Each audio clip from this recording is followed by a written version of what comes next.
In today's review, we will start to look into the third series set in Peter F. Hamilton's Commonwealth Universe, namely the Chronicle of the Fallers. Its first entry is the novel The Abyss Beyond Dreams, which is 640 pages long and was first published in the year 2014.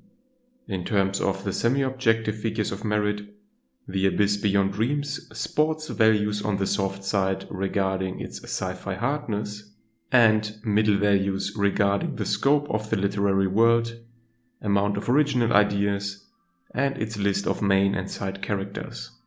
Specifically, the scores for the scope of the world and amount of characters are at the lower end of what one usually would expect from novels written by Peter F. Hamilton. We will discuss the reasoning for these figures of merit in detail later in the review, as in this particular case, other conclusions could conceivably be drawn as well. In terms of awards and award nominations, The Abyss Beyond Dreams has listed none to their name yet. However, it did receive a respectable combined score of 4.2 out of 5 stars based on thousands of Goodreads, Library Thing and Amazon reviews. Currently, there are no indications for any adaptation of this novel as a movie or TV series. The main story of The Abyss Beyond Dreams kicks off in the year 3326. The more observant among you might notice that it therefore takes place roughly 260 years earlier than the events of the Void Trilogy, which itself consists of the Dreaming Void, the Temporal Void and the Evolutionary Void.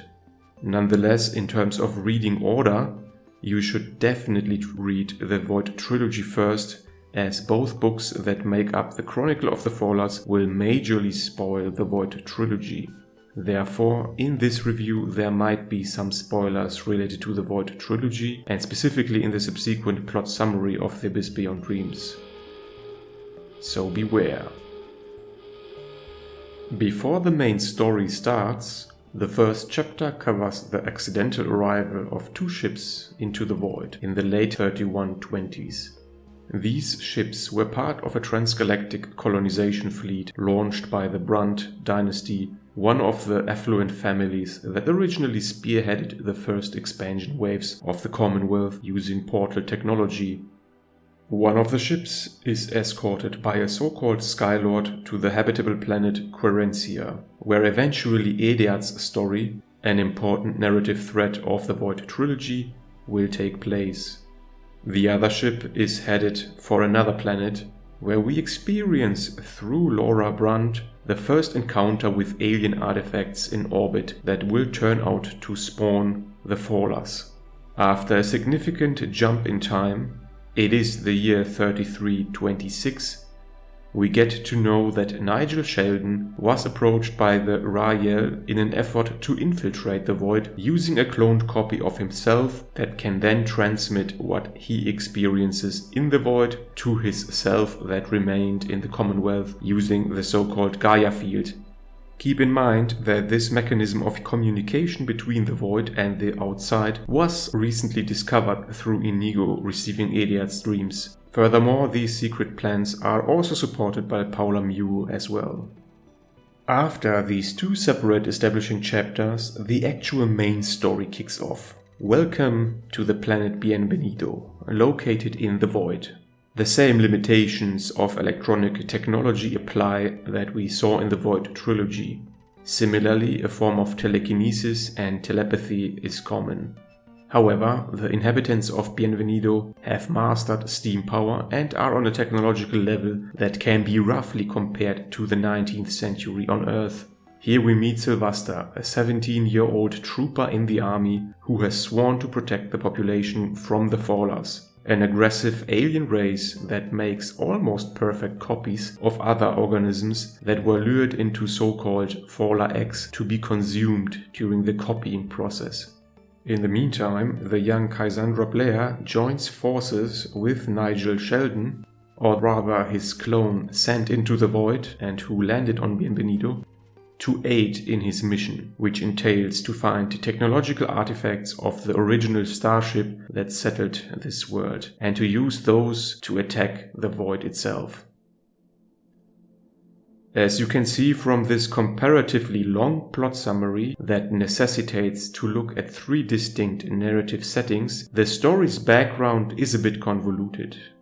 However, this is not much of a problem thanks to the previous knowledge the reader should have obtained during the Void Trilogy and less so during the Commonwealth Saga.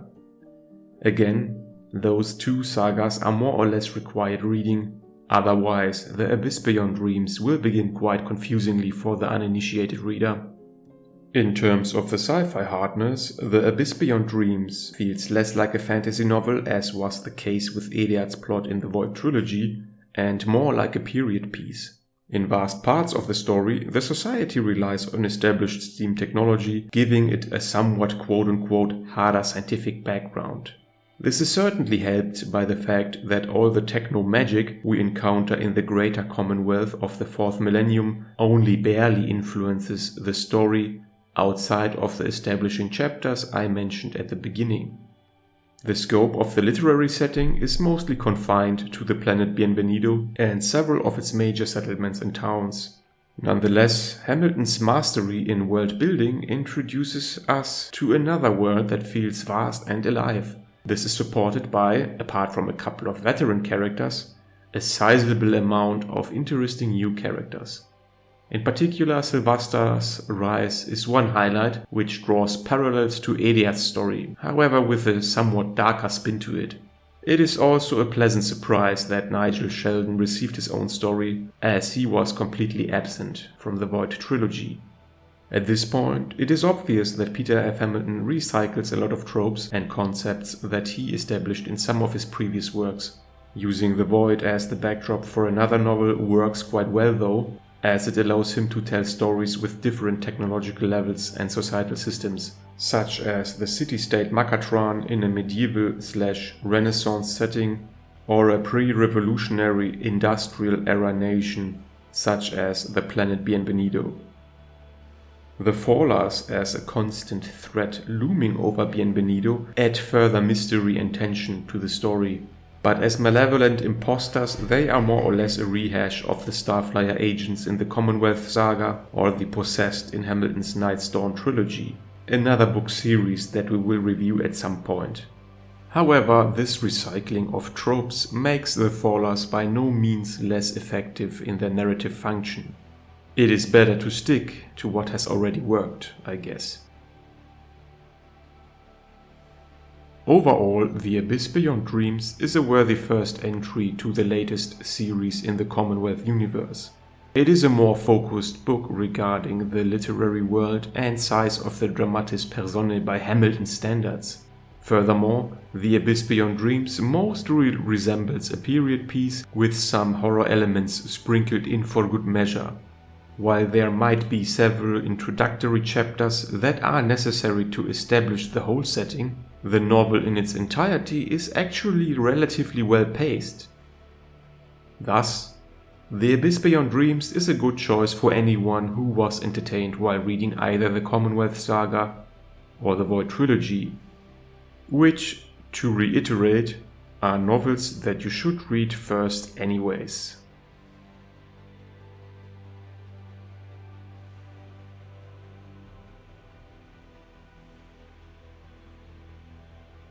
If you liked this video, you may also enjoy the other reviews and content on my channel. Feel free to leave a comment if you want to discuss the novels or if you want to suggest other books that I should review in the future. Please consider upvoting and subscribing, it is much appreciated. Thank you for watching and until next time.